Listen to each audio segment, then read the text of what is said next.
We won't forget how every year was allowed to be the hottest year on record. We won't forget the images of concentration camps at our border. We won't forget when we see our friends crowdfunding medical expenses. My name is Lauren Ashcraft, and I'm running for Congress. I've helped build affordable housing. I've helped organize the Women's March on New York. I've helped to ensure one of the biggest banks in the world follows every single regulation. From my work throughout our financial institutions, I know firsthand how the current regulations blatantly ignore the needs of everyday Americans. I'm running because I'm tired of people like you and me being ignored. I watched the ways my grandfather was ignored by representatives after he fell and was paralyzed. He and my family carried the burden of the costs for his health care, his wheelchair, and renovations to his home just so it was livable. Meanwhile, our public spaces, public transit, and businesses got to ignore the law.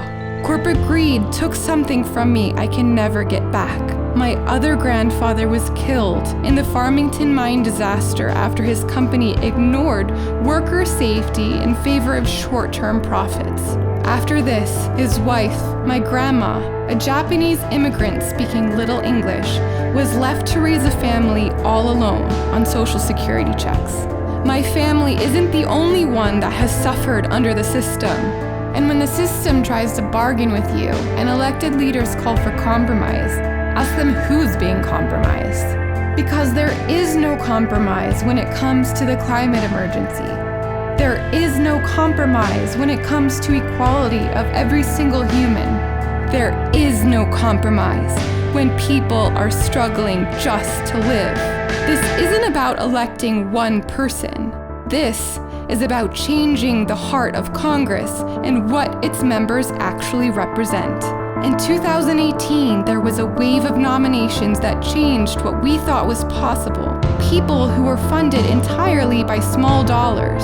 They got loud and stood up for their principles against all odds. These are not the people who play it safe. These are the people who are making it safer for us. They were the first wave. I am part of the next. Vote Lauren Ashcraft in the June 2020 primary. I'm Lauren Ashcraft, and I approve this message.